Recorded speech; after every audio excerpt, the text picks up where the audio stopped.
Hi అందరికీ నమస్కారం. Welcome to our channel.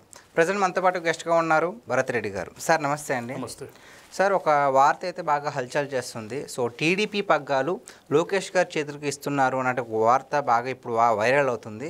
So దీంట్లో వాస్తవం ఎంత? సో దీనిపై మీ స్పందన ఏంటి? ఇది చాలా కాలం నుంచి ప్రచారంలో ఉంది. ఓకే. లోకేష్ గారిని ప్రమోట్ చేయాలని చెప్పి కార్యకర్తల నుంచి నాయకుల నుంచి ఒత్తిడి వస్తున్న మాట నిజమే.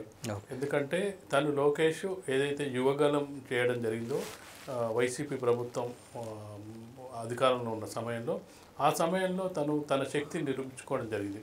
గతంలో తన మీద ఎన్ని విమర్శలు వచ్చినప్పటికీ ఆ విమర్శల్ని నవ్వుతోనే స్వీకరించి నేనేంటో చూపించుకోవాలని చెప్పి యువగలం పేరుతో రాష్ట్ర వ్యాప్తంగా యువకులను కలవడం జరిగింది. వాళ్ళ సమస్యలను తెలుసుకోవడం జరిగింది. అక్కడ ఒక నాయకత్వ లక్షణాలను కూడా పెంపొందించుకోవడం జరిగింది. దాని ద్వారా తను ఏదైతే ఎప్పుడూ గెలవని మంగళగిరి సీట్ను ఏరుకోరు ఎంచుకొని ఆ సీటును గెలవడం జరిగింది.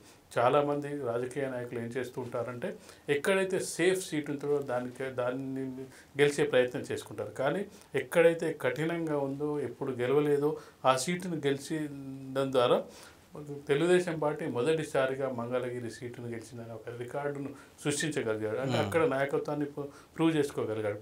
ఇటీవలి కాలంలో మనం చూసుకున్నట్టయితే చాలా సందర్భాల్లో చాలా సమస్యల పరిష్కారానికి ముందు ఉంటున్నారు. చంద్రబాబు నాయుడు కంటే కూడా ఏదైనా సమస్య వచ్చినప్పుడు వెంటనే స్పందించడం, దాని మీద రియాక్ట్ అవ్వడం, వాళ్ళకు బాధితులకు సహాయం చేయడం.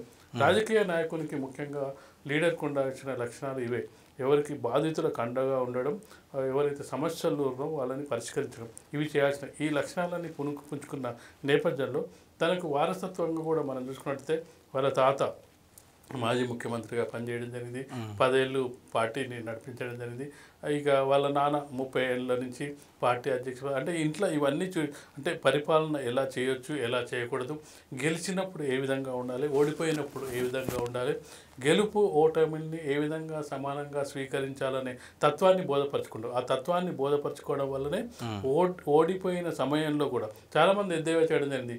నువ్వు అసలు అంతకుముందు మొదటిసారి ప్రభుత్వంలో నువ్వు దొడ్డిదారిన ఎమ్మెల్సీ ద్వారా ఎన్నికై మంత్రి పదవి చేపట్టావు, మరోసారి ఎన్నికల్లో నువ్వు ఓటమి చెందామని చెప్పి చాలామంది వైసీపీ నాయకులు ఎద్దేవా చేయడం జరిగింది. కానీ ఆ ఎద్దేవా చేసిన దగ్గర నుంచే ఎక్కడైతే అపజయం నుంచే విజయాల వైపు ఎవరైతే పయనిస్తారో వాళ్ళకి సక్సెస్ రేట్ ఉంటుంది. ఈ క్రమంలో చూసుకున్నట్టయితే ఈ సంవత్సర కాలాన్ని మనం ఒకసారి పరిశీలించినట్టయితే తనకిచ్చిన మంత్రి అంటే ముఖ్యమైన శాఖ, ఒకటి విద్యాశాఖ అనుకోవచ్చు, ఇంకోటి ఐటీ శాఖ. దాంట్లో ఖచ్చితంగా కూడా విద్యాశాఖ చాలా ముఖ్యమైన శాఖ. ఈ రోజుల్లో మనం చూసుకున్నట్టయితే విద్య అలాగే ఆరోగ్యం అనేది చాలా ముఖ్యమైనది. ప్రజలకు అవసరమైనది, నిత్యావసరమైనది. ఎక్కువ ఇబ్బందులు పడుతున్నది ఏంటంటే విద్య మీద ఎక్కువ కేటాయించాల్సి వస్తుంది, ఆరోగ్యం మీద ఎక్కువ కేటాయించాల్సి వస్తుంది. దాంతోపాటుగా ఐటీ విద్య ఒకవైపు విద్యాశాఖ కొనసాగిస్తుంది. విద్య పూర్తి చేసిన వాళ్ళకు ఐటీ రంగంలో ఉపాధి కల్పించడం, అంటే ఒక రెండు ఎట్లా సమన్వయం చేస్తున్నాడు అనేది మనకు తెలుస్తుంది. ఈ సందర్భంగా మనం చూసుకున్నట్టయితే ఇన్ని నాయకత్వ లక్షణాలు పుణికిపుచ్చుకున్న నేపథ్యంలో స్వయంగా ప్రధానమంత్రి నరేంద్ర మోడీ డిన్నర్కు ఆహ్వానించడం జరిగింది. ఒక మంత్రి, జనరల్గా ముఖ్యమంత్రులు వెళ్తేనే వాళ్ళకు 5 నిమిషాలు 10 నిమిషాలు సమయం ఇచ్చి వాళ్ళతో మాట్లాడి పంపిస్తుంటారు. వాళ్ళ సొంత పార్టీకి సంబంధించిన ముఖ్యమంత్రులతోటే కొంతసేపు గడుపుతారు. అలాంటిది అంటే కూటమి ప్రభుత్వంలో మిత్రపక్షం అయినప్పటికీ వేరే పార్టీకి చెందిన ఒక నాయకుడిని, అది కేవలం మంత్రిగా పనిచేస్తున్న నాయకుని దాదాపు 1-2 గంటల సేపు మాట్లాడి ఫ్యామిలీతో స్పెండ్ చేయడం అంటే అది మామూలు విషయం కాదు. అది ఎప్పటికీ లోకేష్ బాబుకి అది ఎప్పటికీ గుర్తుండే విషయంగా చెప్పొచ్చు. ఇలాంటి సందర్భంగా పార్టీ కార్యకర్తల నుంచి ఖచ్చితంగా ఒత్తిడి వస్తుంది. ఎందుకంటే మనం చూసుకున్నట్టయితే ఇక చంద్రబాబు నాయుడుకి వయసు మీద పడుతున్న కొద్దీ కొంత తిరిగే శక్తి తగ్గుతుంటుంది. ఎప్పుడూ ఒకేలాగా ఉండే పరిస్థితులు ఉండదు. నెక్స్ట్ నాయకత్వాన్ని తయారు చేయాల్సిన అవసరం ఉంటుంది.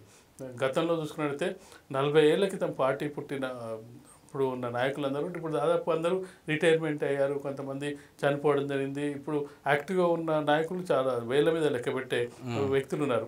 కొత్త నాయకత్వాన్ని క్రియేట్ చేయాల్సిన అవసరం ఉంది. కొత్త నాయకత్వాన్ని క్రియేట్ చేయాలంటే కొత్త నాయకుడు కూడా కావాలి. ఆ నాయకుడిని ఎప్పుడు రూపొందించాలి?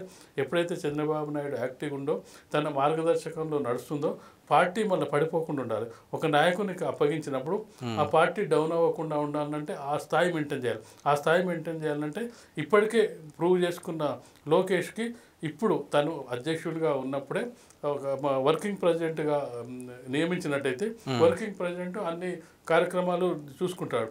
అసలు కార్యకర్తల్ని లేకపోతే జిల్లా అధ్యక్షుల్ని రాష్ట్ర అధ్యక్షుల్ని సమన్వయపరచడం, వీళ్ళని ఏ విధంగా ముందుకు సమస్యలు వచ్చినప్పుడు ప్రతిపక్షాల నుంచి సమస్యలు వచ్చినప్పుడు విమర్శలు వచ్చినప్పుడు వాళ్ళని ఏ విధంగా ఎదుర్కోవాలి ఇవన్నీ గైడ్ చేయాల్సిన అవసరం అధ్యక్షులకు ఉంటుంది. వర్కింగ్ ప్రెసిడెంట్ దాదాపు ప్రెసిడెంట్తో ఈక్వల్ అని చెప్పొచ్చు. ప్రెసిడెంట్ చేసే పనులన్నీ కూడా వర్కింగ్ ప్రెసిడెంట్ చేస్తుంటారు. కాబట్టి ఈ విధంగా నాయకత్వాన్ని ప్రోత్సహించే దశగా చంద్రబాబు నాయుడు ఆ విధంగా అడుగులేసే అవకాశం ఉంది. మనం చూసినట్టయితే ఈ 40 ఏళ్ల కాలంలోనే ఒక లోకేష్ అనే కాదు మిగతా సామాన్య కుటుంబం నుంచి కూడా చాలామంది రాజకీయ నాయకులుగా ఎదిగిన సందర్భాన్ని మనం చూడొచ్చు. చాలామంది సామాన్యం అతి సామాన్య కుటుంబాల నుంచి తెలుగుదేశం పుట్టిన తర్వాతనే నాయకులైన వాళ్ళు. గతంలో ఉన్న పార్టీలను చూసుకున్నట్టయితే భూస్వాములకు లేదంటే పెట్టుబడిదారులకు కొన్ని వర్గాలకు కొన్ని కుటుంబాలకే రాజకీయం అనేది ఉన్న సందర్భంగా ఎన్టీ రామారావు ఎప్పుడైతే పార్టీ పెట్టడం జరిగిందో రాజకీయాలు అనేది సామాన్యుని చెంతకు చేరనిది, రాజకీయాల మీద చర్చ చేయడం జరిగింది. అంటే పత్రికలను చూడడం జరిగింది. అంతకుముందు మనకేం సంబంధం లేదు, ఎవరు సర్పంచ్ అవుతారు, ఎవరు ఎమ్మెల్యే అవుతారు, ఎవరో ఎంపీ అవుతారు, ఎవరో ముఖ్యమంత్రి అవుతారు అనే సందర్భం నుంచి ఎవరైతున్నారు, ఎందుకు అవుతున్నారు, మేము ఎందుకు కాకూడదు, మేము కూడా అవ్వచ్చు అనేది ఎక్కడ స్టార్ట్ అయిందంటే ఎన్టీ రామారావు తెలుగుదేశం పార్టీ పెట్టిన తర్వాతనే ప్రారంభమైంది. ఆ సందర్భంలోనే చాలామంది యువకులు పార్టీలో చేయడం జరిగింది. వాళ్ళంతా 40 ఏళ్ళు, అప్పుడు 20-30 ఏళ్ళు ఉన్న వాళ్ళంతా ఇప్పుడు 60-70 ఏళ్ళకు వస్తారు కాబట్టి వాళ్ళంతా రిటైర్మెంట్ స్థాయిలో ఉంటారు. కాబట్టి ఖచ్చితంగా యువ నాయకత్వం అవసరం. యువ నాయకత్వం అవసరం ఉన్న నేపథ్యంలో ఇప్పుడు ట్రాన్సిషన్ పీరియడ్గా చెప్పొచ్చు. ఎప్పుడైతే చంద్రబాబు నాయుడు రిటైర్మెంట్ ప్రకటించే లోపే ఒక కొత్త నాయకత్వం క్రియేట్ చేయాల్సిన అవసరం ఉంటుంది. ఆ కొత్త నాయకత్వం క్రియేట్ చేసే దిశగా కార్యకర్తల నుంచి ఒత్తిడి వస్తుంది. ఎందుకంటే ఒక లీడర్ కావాలి. సింపుల్ లాజిక్ మనం ఎగ్జాంపుల్ చెప్పుకున్నట్టయితే మనకు అసలు తెలంగాణలో పార్టీకి క్యాడర్ ఉంది, పార్టీని అభిమానించే ప్రజలు ఉన్నారు, క్యాడర్ ఉంది. కానీ ఒక లీడర్ లేకపోవడం వల్ల తెలుగుదేశం ఇక్కడ దెబ్బతిన్నది. కాబట్టి ఆ లోటు ఉండకుండా చూడాలంటే ఇప్పుడే కొంత అప్పగించినట్టయితే అది ఫిల్లప్ అయ్యే అవకాశం ఉంటుంది. ఇప్పటికి కూడా చాలామంది తెలుగుదేశం తెలంగాణలో అభిమానిస్తుంటారు. ఆ పార్టీ మళ్ళీ పోటీ చేస్తే బాగుండు, మళ్ళీ వస్తే బాగుండని. ఆ క్యాడర్ ఉంది. ఆ క్యాడర్ను కాపాడుకోవాలంటే లీడర్ ఉండాలి. ఇక్కడ కేవలం లీడర్ లేకపోవడం వల్లనే ఈ సమస్యను ఎదుర్కొంటుంది. కాబట్టి భవిష్యత్తు తరాల కోసం ఖచ్చితంగా కూడా లోకేష్కు పార్టీ పగ్గాలు అప్పగించే అవకాశం ఉంది. ఖచ్చితంగా తను ఇప్పటికే ప్రూవ్ చేసుకున్నాడు, యువగలం ద్వారా ప్రూవ్ చేసుకున్నాడు, మంత్రిగా ప్రూవ్ చేసుకుంటున్నాడు. కాబట్టి ఖచ్చితంగా అతన్ని ఎలాంటి అంటే ఎక్కడ కూడా తనకి వ్యతిరేకత లేకుండా ఖచ్చితంగా కూడా ఆ పదవిని చేపట్టే అవకాశం అయితే కనిపిస్తుంది. మరి టీడీపీ పగ్గాలు లోకేష్ గారి చేతులు పెడితే కనుక మరి ఆ పార్టీని నెక్స్ట్ లెవెల్లో తీసుకెళ్లే క్యాపబిలిటీ లోకేష్ గారికి ఉందంటారా? ఖచ్చితంగా మనం ఇవన్నీ ఎగ్జాంపుల్స్ చెప్పడానికి కారణం తను ప్రూవ్ చేసుకున్న తర్వాతనే వీటికి తీసుకురావడం జరిగింది. ఇప్పుడు యువగలం ఎందుకు తీసుకొచ్చాడు, మంగళగిరిలో ఎందుకు గెలిచాడు, మినిస్టర్గా ఒక్కొక్క స్టెప్ డైరెక్ట్గా వచ్చి పార్టీ ప్రెసిడెంట్ చేస్తే అది అతనికి అనుభవం తక్కువ ఉంటుంది. ఇప్పుడు చేస్తున్నది కార్యకర్తల్ని కలుస్తున్నాడు, ప్రజల్ని కలుస్తున్నారు, ఏ కార్యకర్త ఏ నాయకునికి ఎంత కెపాసిటీ అని చూస్తున్నారు, ఎవరిని మనం మంత్రివర్గంలో తీసుకోవాలి, ఇవన్నీ కూడా అతను బేరీజ్ వేస్తున్న సందర్భంలో ఖచ్చితంగా కూడా నాయకత్వ లక్షణాలు ఇప్పటికే పుచ్చుకున్నాడు. గతంలో అతని మీద చాలా విమర్శలు ఉండే. మనం యూట్యూబ్ ఓపెన్ చేస్తే, గూగుల్ ఓపెన్ చేస్తే ఏవో పేర్లు వచ్చాయి. కానీ ఇప్పుడు అవన్నీ మాయమయ్యాయి. ఎట్లా మాయమయ్యాయి? తన నాయకత్వాన్ని ప్రూవ్ చేసుకోవడం వల్లనే, తన నాయకత్వంలో ఎదగడం వల్లనే వచ్చాయి. కాబట్టి ఇంత దూరం ప్రయాణించిన తర్వాత మొదటి ప్రయాణం అనేది చాలా కష్టంతో కూడుకున్నది. ఒకసారి ప్రయాణం స్టార్ట్ చేసిన తర్వాత ఆ ప్రయాణంలో ఇక ముందుకెళ్ళే అవకాశం ఉంటుంది. కాబట్టి ఇక్కడి వరకు ప్రయాణం చేసిన తర్వాత పార్టీని నడపగల సత్తా, ధైర్యం ఖచ్చితంగా లోకేష్కి కూడా ఉంటుందని మనం భావించవచ్చు. Okay, thank you sir.